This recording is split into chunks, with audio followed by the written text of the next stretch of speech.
This is your host, Britton Ambrose.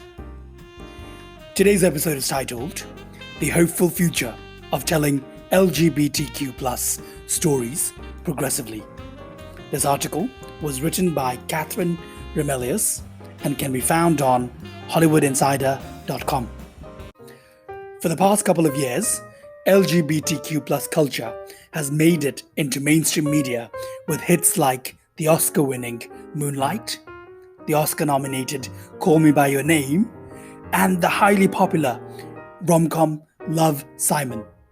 But there is still quite a room for the industry to grow. According to GLAAD's yearly Where We Are on TV report, individuals in the LGBTQ+ community make up around 10% of series regulars in shows made in the 2019 season. Love, Simon was the first movie led by a gay character made by a major studio. LGBT parts are still being given to straight actors. Clay, you know I'm gay, right? What? There is a change that must happen in order to share the stories of a huge, diverse community of people. However, it seems apparent that Hollywood has fallen into a trap of telling two stories: a gay character discovering their sexuality, or a tragedy befalls a queer person. These types of stories are both valid, but there is a huge gap in the middle, full of important and nuanced events and emotions. The two stories, the beginning and end. Coming out is an important moment in a queer person's life. I'm gay.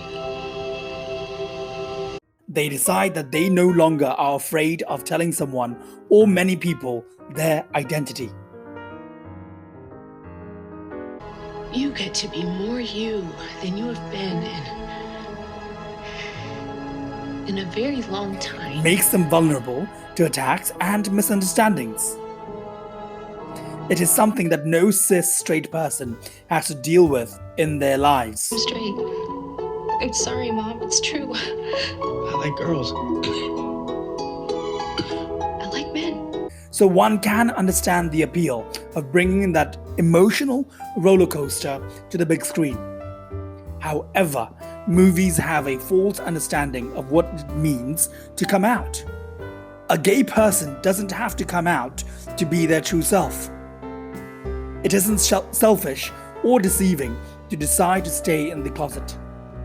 But if someone comes out, they can do it once or with everyone they meet.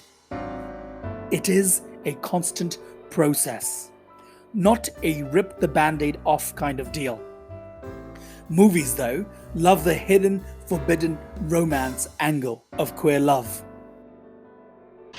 The accused stand charged with gender treachery in violation of Romans chapter 1, verse 26, by his word. It adds stakes in a way that makes us love seem like the beginning and end of the world, a la Romeo and Juliet, that appeases straight audiences into caring. In The Ringer, a gay film critic, K. Austin Collins, wrote, "Watching queer go mainstream in the 21st century entails weighing and reweighing how it feels when the rest of the world keeps reminding you that it's still playing catch-up, in slow motion, no less." This mindset also follows into the LGBT death storyline that Hollywood loves to tell. It has become such a staple in storytelling that there is now a troupe entitled Bury Your Gays, where a queer person dies, usually to advance the plot of straight characters. There are subcategories in this troupe. A bullied gay character commits suicide. A character comes out and is murdered by homophobes. And the biggest contributor, a character dies of HIV/AIDS. All of these stories are extremely real and have impacted too many people. But for Hollywood to romanticize and commercialize gay suffering in the way that it's one of the only stories they tell of the queer experience, it's not hard to think that there is a huge disconnect between Hollywood and the true gay experience. They only see the beginning and ending of the life of a queer person. Where is the middle? A major controversy that is being talked about recently is if it is okay for cis straight actors to play LGBTQ plus characters. This conversation came to its biggest point in 2018 when it was announced that Scarlett Johansson was to play the role of Dante Texgill, a trans man.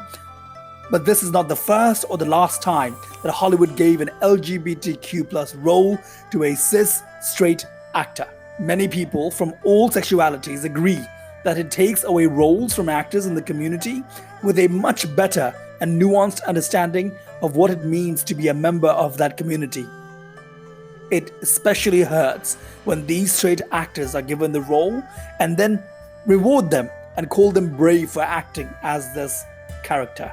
According to Kathy Tu, the host of a LGBTQ plus podcast, Nancy, stated that this acclaim comes from telling a queer person's life as some sort of hardship.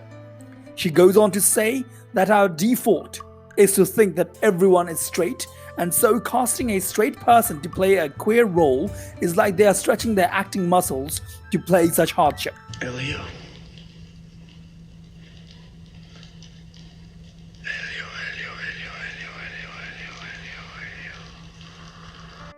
There is an easy fix to this problem plaguing the movie business. Let LGBT actors play LGBT characters. But director Paul Feig is shaking things up a bit by casting the actor in a new film that will see the actor getting up close and personal with another dude. How to move on.